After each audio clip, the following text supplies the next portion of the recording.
Lolo, let's get right into it here. What was your initial reaction when you heard that the Olympics would be postponed?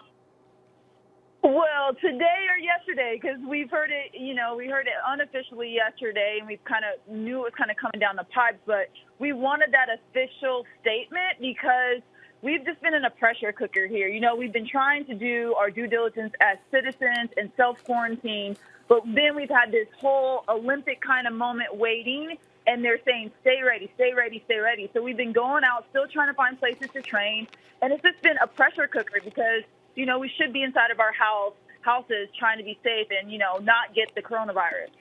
Lolo, thank you for being on the show. What's been the most frustrating part of this whole process? One can only imagine, obviously, social distancing is of paramount importance, and we've heard the government and beyond preach ad nauseum about that. But as an Olympian, as an Olympic athlete, can you speak to some of the specific frustrations you all have been dealing with over the last couple of weeks?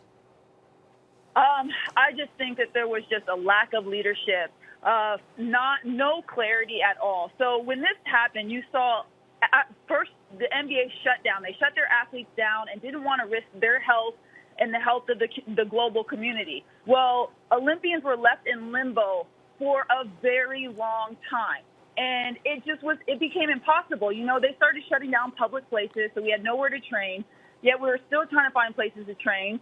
And we just had no direction, like, okay, is this happening? Is it not happening? What are you guys talking about? What are your concerns?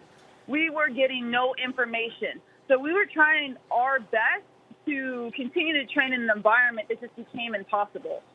Lolo, I heard you make mention of it, but you're into your 30s, well into your 30s now as an Olympic athlete. Your clock is ticking, and this postponement of a year probably doesn't do you any favors, and yet you've been advocating for this. Can you just tell us what it's like to be facing that reality and also have this come along at the same time?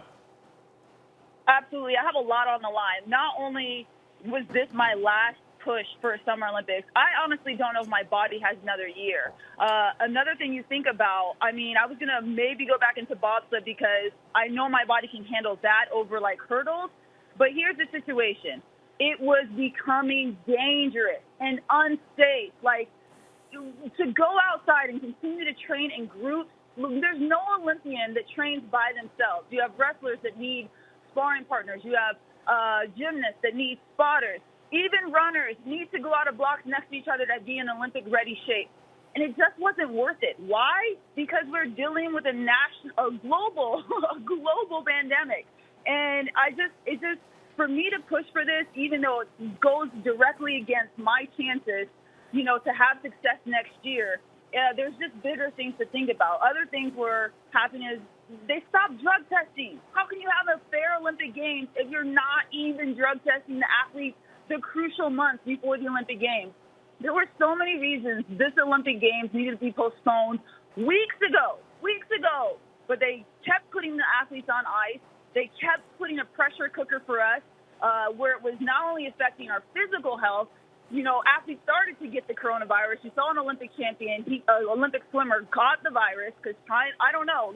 It was just a pressure cooker environment, and I'm so glad it's official. Athletes can finally focus on their health.